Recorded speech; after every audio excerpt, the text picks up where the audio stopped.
this is amazing to me. Number one, it's amazing to me it's not a bigger deal that Aaron Rodgers and Tom Brady are getting together this weekend. I mean, there's so much Right. else going on in the NFL. This doesn't really stand out, and it's weird because it's the Buccaneers. We still can't get used to that. 37 combined years of NFL experience for Tom Brady and Aaron Rodgers, and they've only ever played each other twice in their careers. Aaron Rodgers won in 2014. Tom Brady got his revenge in 2018. And now it's not really the rubber match because they may meet again. They could meet in the playoffs. They could meet next year. As long as they're in the same conference, it's a lot easier to cross paths. But amazing, this is only going to be the third time two of the greatest of all time get together, Peter. And, Mike, that's one of the reasons why, look, it's impossible to fix the schedule so that things like this, are avoided. But there was a time where Dan Marino and John Elway didn't play each other for like 8 or 9 years in a row, and they were in the same conference. But I think the one thing about this matchup that is so much fun is just the simple prospect that it's two guys playing, even though you might laugh at this saying, Tom Brady is not necessarily at his peak, but he has shown this year that he could have a peak performance. Aaron Rodgers is playing at his peak.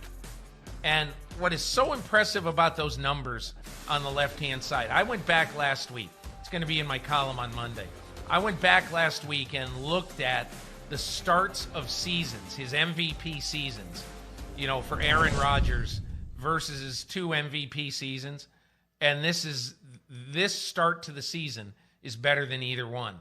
And so you say to yourself, okay, why did they draft Jordan Love now? I mean, what was the reason of bypassing one of the richest crops of receivers in NFL draft history?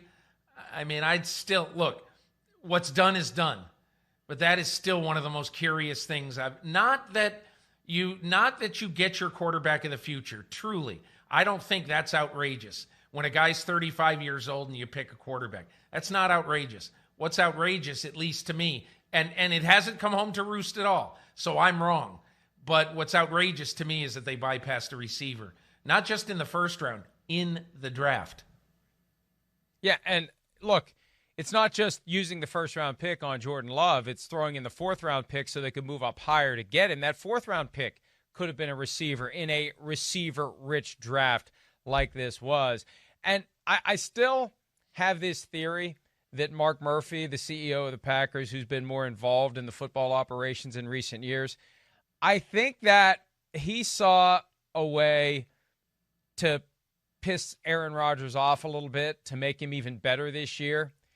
And that was a way to do it. And it's a hedge against the future. You don't know how much longer he's going to be able to play. We like what Jordan Love can do. There's potential there. And if it gets Aaron Rodgers riled up, just like the report from Tyler Dunn last year when he was with Bleacher Report that delved into the Aaron Rodgers, Mike McCarthy dysfunction, I remember Murphy saying in the aftermath, you know what, this could be good. If it makes some people upset, this could be good. So he's got that capacity in his brain. And my guess would be privately, when everything went down in late April, he said to somebody with the Packers, probably GM Brian Gutekunst, you know what, if this gets Aaron upset and focused and motivated, it could be good. Well, Mike, I'll tell you, I talked to Brian Gutekunst on Sunday of that draft weekend, and I wrote this in my post-draft column. He said, if the result of us taking Jordan Love means that we're going to get 4 great years out of Aaron Rodgers, well, that's great. Then the goal here is to make sure that we continue this great quarterback tradition. Brett Favre, Aaron Rodgers, now Jordan Love. So the goal is to do that. And if we do that by the veteran playing great for the next 4 years, and he didn't say this, these are my words, and if they have to Jimmy Garoppolo, Jordan Love, and say trade him either in his last contractual year or prior to that, hey, that's fine. And, okay, I get that, and it's logical. And, hey, look, I am not trying to recreate history right now. I'm just simply saying the ultimate head-scratcher of the 2020 NFL Draft always will be that the Green Bay Packers did not take a wide receiver. That's all there is to it. You mentioned Jimmy Garoppolo, and you take it back to 2014. Think about where the Patriots were entering the 2014 season, the year they used a second-round pick on Garoppolo. They hadn't won a Super Bowl in 10 years. And that Garoppolo knife in the back of Tom Brady, and I think he reacted to it in a negative way, and it made him very determined and focused. And what happened? They won 3 more Super Bowls before Tom Brady left. So to the extent that that quarterback draft pick in round 1 or 2 is part insurance policy, but also part let's motivate the guy that we have to get the best out of him before he's done for good, the results are there from the New England Patriots, and they may be there from the Green Bay Packers. And look, this game is fascinating because of the fact that the Buccaneers lost last Thursday night. They go into this game 4-1. Okay, they can get away with this one. All right, the Packers, okay. They lose this one, they fall to 3-3. Desperation time begins kind of sort of for the Buccaneers. No one expected them to be 3-3. Tom Brady doesn't go 3-3. And I think they're going to have their hands full with Green Bay, especially since Green Bay had 2 full weeks to get ready for this one, Peter. No question about it. I'm going to say one more quick thing about Garoppolo and how it relates to Jordan Love. The New England Patriots played that absolutely perfectly, other than the fact they probably could have gotten more for Garoppolo if they put him on the open market than they got from San Francisco. But good for Bill Belichick. He traded him somewhere where he knew he'd be coached well and he'd have a really good chance to win, and so they didn't get a 1 for him. But how great did the Patriots do in playing up the value of Jimmy Garoppolo? Started 2 games for him, was really good in both. Won both starts, never threw an interception as a Patriot. Accurate quarterback. And so, again, they could do the same thing with Jordan Love. About this weekend's game, the thing that interests me the most about this game is how Tom Brady comes back from an ignominious game. Okay? You know that Aaron Rodgers is going to be Joe Cool. He's going to play great. He's not going to beat himself. Okay? Tom Brady has to come out. He knows this. He has to come out. He's had a little extra time to think about it, and his receivers know that, and whoever they are, because they've been playing basically the practice squad. They had to play some of those guys, against Chicago. He knows coming into this game that there's this narrative about him, hey, maybe Brady's slipping a little bit. So it's just another bit of motivation for Brady to, quote, stick it to the man, stick it to the fan. And I think that's going to work well in Brady's favor at 4:30 Sunday afternoon. But the one thing we need to keep in mind, despite everything that we said about Brady losing track of the downs and what anyone else would say, how fans react, everybody knew he lost track of the downs. The fact that they were so stubborn and they refused to admit it, I just wonder how the locker room reacts. What kind of side-eye looks he's gotten from folks this week as it comes off as his ego being too big to even admit that he made a mistake. And does it cause anyone in that locker room to view him just a little bit differently? Even if they won't say it, do they view him just a little bit differently? And do they view their head coach a little bit differently, who cusses out everyone for multiple times taking up for Tom Brady and saying that, he knew it was 4th down, even though anyone with eyes who was watching that game.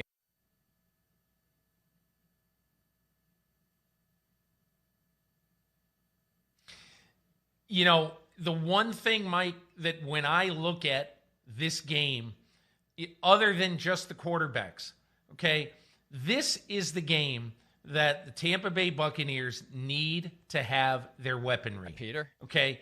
And yes, this is the game they really need to have a guy like, they need to have their receivers back. And Mike, you're back. But one of the points I was just making is that if Tom Brady doesn't have full health in his receiving core, against a team like Green Bay, and Green Bay, is going to put up 30, that this is the kind of game that you need to have depth of targets for Tom Brady to be able to win this game. I had a quick power outage. I knew it when it happened, and I kept talking. In the unlikely event that anyone could hear me, And I tried not to say any curse words as I realized that I had a quick power outage. But I am back, and thank you, Peter, for picking up the baton and running with it. I have yet to mention that this is the game that Chris Berman used to call the Bay of Pigs. And I guess we call it the Bay of Goats this weekend. I don't know. But, and it was a well-earned nickname for this game because back in the 80s, both of these teams were horrendous, and they were both in the NFC Central, and there were years where they were like one would be 3-13 and the other would be 2-14, even though they got to play each other twice. That's basically where they got their wins, and everybody else pummeled them back in those days. All right, the Browns are a team that everyone has pummeled in recent years. From 2015 to 2017, they were 4-44. This year, they're 4-1. And they're bringing a different vibe than they've had in years into Heinz Field to take on the Pittsburgh Steelers, Peter. This game is fascinating to me in so many ways. Pittsburgh is undefeated for the first time since 1979 at 4-0. But you look at their games. Look at who they've played. Look at how they've won. It has not been impressive. They have dilly-dallied with some bad teams. The Giants pushed them until late in the third quarter. Even though the Steelers ultimately won by 10, it was not a 10-point game until the hit on Daniel Jones by Bud Dupree pops the ball into the air and ends a drive that could have put the Giants ahead going into the fourth quarter. The game against the Broncos, Denver was in position to try to win it late. The game against the Texans, the Texans were up 14-3, and they had a lead later in the game as well. The Eagles gave the Steelers everything they can handle, and none of these teams are playoff contenders. So now that the Steelers in Week 5 are finally facing a contender this year, and it's the Browns, a team that they've been able to take for granted for 20 years, I can't wait to see how this Steelers team matches up with a team that they've been able to look down their noses at, that all of a sudden is the best team they've seen so far this year. I was talking to Bill Cowher yesterday, Mike, about sort of this rivalry. And you may recall, Bill Cowher from Pittsburgh, he grew up 4 miles from Three Rivers Stadium / Heinz Field, grew up a gigantic Steeler fan. He goes away to college at North Carolina State. Then he ends up sticking with the Browns as a undrafted free agent linebacker, special teamer. And he goes and he comes home to play the Pittsburgh Steelers as a member of the Browns, and he's just so emotional. He can't believe he's standing on the field. And look, over there's Mike Webster. Oh, my God. But anyway, one of the points that Cowher made to me was at that time, the rivalry was so intense and was so passionate because of things like the Turkey Jones throwdown of Terry Bradshaw, and both teams were good, and the Browns, even though the Steelers were winning Super Bowls, the Browns could knock them off, because they had a good team too. But and I agree with Cowher. I said to him, this is really about the first time in 25 years, maybe longer than that both of these teams this far into the season, you could say, hey, they really might be good. And he said, it's so good for football to have the Browns and the Steelers and that sort of Rust Belt rivalry, the turnpike rivalry between Pittsburgh and Cleveland. And Mike, I just think this is one of those things in a very weird year. This game kind of sneaks up on us, but Ravens-Steelers has taken over as the big rivalry, in that area of the country and in that part of the league. But it would be so good for football if the Browns were good for a while and the Browns-Steelers became a national TV game again. Well, at a time when Raiders-Chiefs may be rediscovering what once was a great rivalry and hasn't been in recent years because the Raiders have been so bad since their Super Bowl appearance. And, the Browns did beat the Steelers last year on that Thursday night. We forget the outcome of the game because the headline was what Myles Garrett did to Mason Rudolph. But the Steelers didn't have Ben Roethlisberger. That wasn't the real Steelers. The Steelers have owned this rivalry in recent years in large part because the Browns have been so bad. And, I think the key for both teams is going to be how much time will the offensive line buy the quarterback because the defensive front seven for both teams is so good. And, we saw last week, and I thought the Colts were going to beat the Browns. Joel Bitonio held DeForest Buckner in check all day long. So that Cleveland Browns offensive line is going to be able to protect whoever ends up playing quarterback, whether it's Baker Mayfield or Case Keenum. Can the Steelers offensive line keep the Browns defensive front seven at bay and buy time for Ben Roethlisberger? That's really going to be one of the keys, Peter. And look, I know everybody says that, boy, Myles Garrett, what a black eye that was for the NFL. And it was. And what a black eye it was for Myles Garrett. And it was. And I'm not looking at it affectionately at all. But I am saying, there's a little juice to this game other than 4-0 against 4-1. And that is the subplot of Myles Garrett trying to keep him away from Ben Roethlisberger and trying to keep him from wrecking the game. All of a sudden, the Browns are not just, hey, let's watch the Browns because they got Odell Beckham Jr. Let's watch the Browns on defense because Myles Garrett has a strip sack in 3 straight games.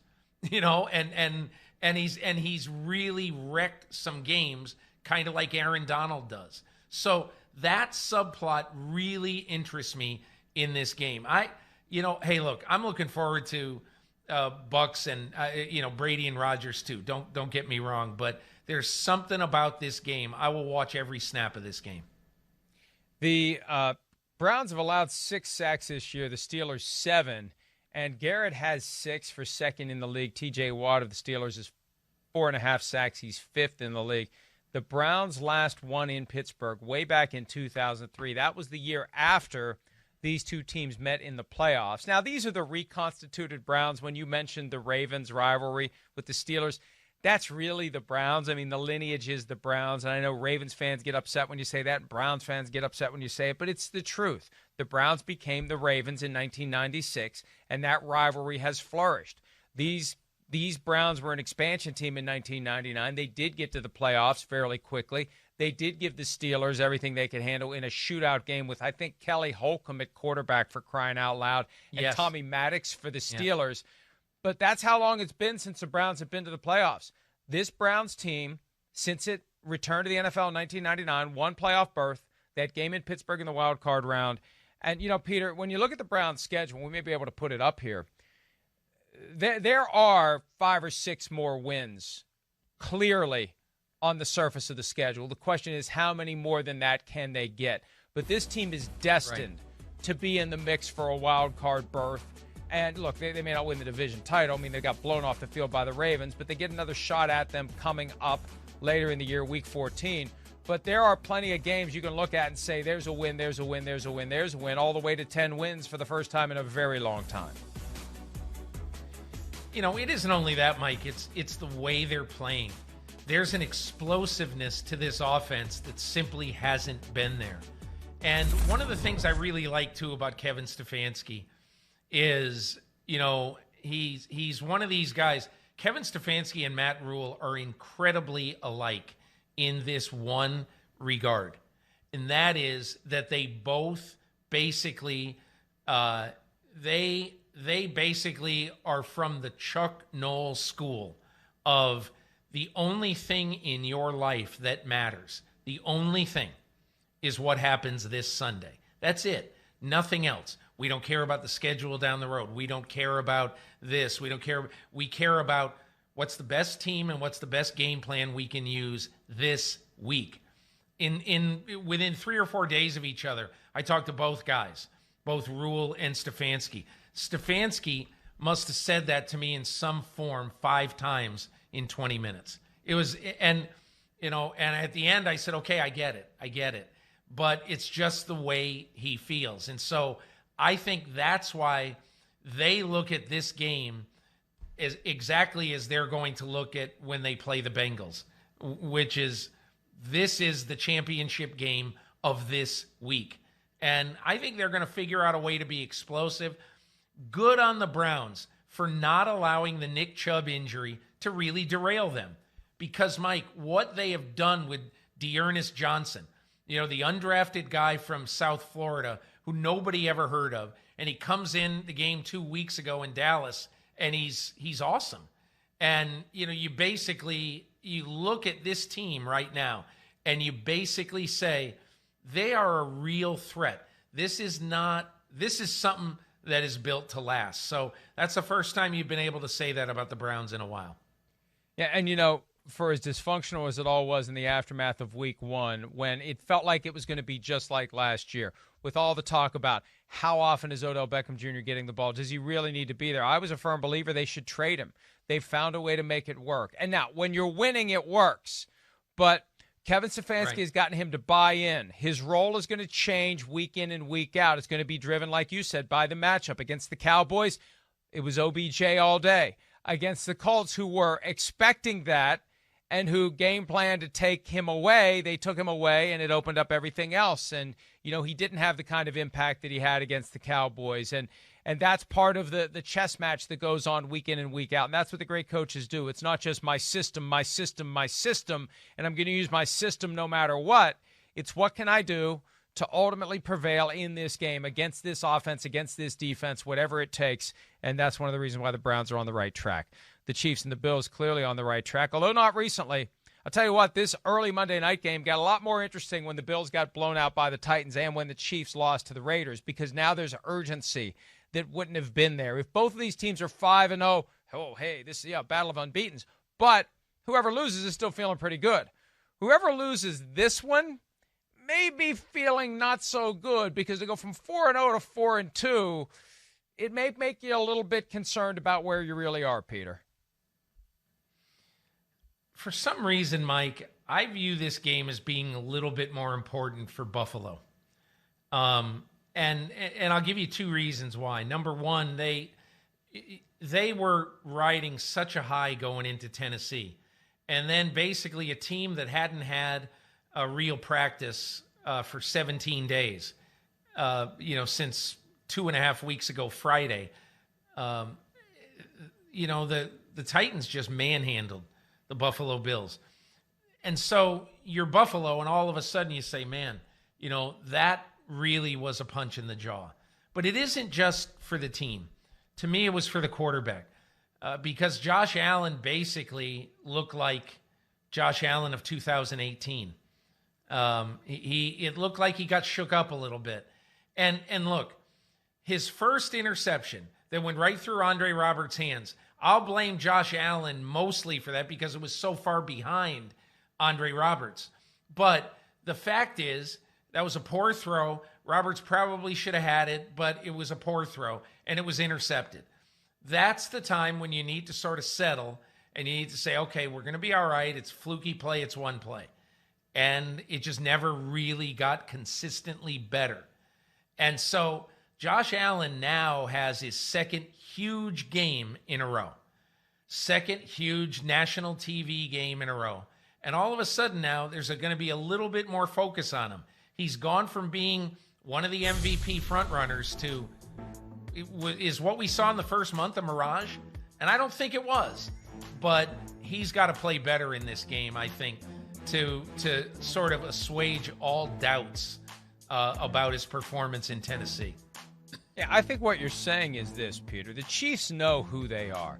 Patrick Mahomes knows who he is. The Bills are in the process of finding out who they are, what Josh Allen is. And based on the first 4 weeks of the season, everyone thought that this was one of those dramatic jumps, that this is a team that could potentially have a special season, a team of destiny, all the cliches you hear when there's a team that just shows up and starts pummeling everyone, and they can handle all comers, and they just win and win and win and win. You lay an egg or something else like they laid on Tuesday night against the Titans, and it makes everyone wonder, is this team really that good? I'll say from time to time that, especially in prime time, for playoff contenders, if you lose in really convincing fashion, it almost kind of disqualifies you from the conversation for truly elite teams. Now, the Bills lost to the Titans. It's not like they lost to the Jets that way, or like the 49ers getting blown out at home by the Dolphins. That's disqualifying for the 49ers. It's not really disqualifying for the Bills, but it does create a lot of questions and just a sense of wobbliness as to where this team is. And they got the Chiefs coming to town who are going to be fully focused. That's the thing about the Chiefs. You never know what they're going to do when you don't have their full attention. But when you do have their full attention, it's what happened to the Ravens a couple of weeks ago on Monday night. And I feel like that's what's going to happen to the Bills this Monday night. You know, I don't get a great feel for this game because, you know, one of the things you saw with the Raiders is that, I'll tell you what, speed can kill anybody. The Chiefs have been showing that for the last couple of years. But I'll tell you, speed really hurt the Kansas City defense against the Raiders. And when I look at that game, I watched a lot of that game. I really now see exactly why John Gruden was fixated on Henry Ruggs, because he really confounds a defense because he makes you, I don't want to even say nervous about it, but you know that if you make one mistake, it's not fixable, because if he catches a ball and he's got 2 steps on you, it's impossible to catch him. So that's why, to me, this game, I'm not positive because, look, Stephon Diggs has been a big impact player, and he doesn't have the speed necessarily, obviously, of Henry Ruggs, but he's been a huge impact player. And Stephon Diggs downfield. And, Mike, what about John Brown in this game? Do we know about John Brown? I haven't seen where they didn't have John Brown or Tre'Davious White on Tuesday night. And look, they got the extra day to turn it around. Thursday would have been their first injury report. I'll pull it up and take a look at it. But you're right. They need that. They need to have everyone healthy to have a chance. They need Tre'Davious White to help out with Tyreek Hill and company. And they need John Brown. And, you know, the Chiefs aren't going to have Sammy Watkins, but this is where that genius that is Andy Reid kicks in, where, hey, I got Mecole Hardman. And he'll step in and he'll get it done, and they won't miss Sammy Watkins the way they would have. So there's a lot of depth there. There's a lot of quality there, and they have Patrick Mahomes. Here's Mahomes talking about the need to bounce back after what happened to them on Sunday at home against the Raiders. We just didn't execute and play to the level and the efficiency that we're used to playing at. And when you play against another team that's a great opponent and you're not executing at a high level and putting your defense in bad situations, usually you don't win the football game. And so we understand that and know that we can't just rely on the big play. We got to make sure that we execute at a high level. And when the big play comes, we have to find a way to hit it and win the football game. John Brown fully participated in practice on Thursday with a knee injury. One thing that stands out to me, Josh Allen has a left shoulder injury that I think it dates back to a couple of weeks ago. It was against the Raiders, I think, that scared us. He fully participated in practice. Anytime there's a quarterback injury, though, I lock in on that. So it looks good for him. Tre'Davious White, limited in practice with a back injury. So the Bills may be getting those 2 guys back, Brown and White, and they need both of them if they want to have a chance against the Chiefs. Hi, I'm Mike Tirico, and thanks for watching. Make sure to hit subscribe for the latest news and highlights from NBC Sports.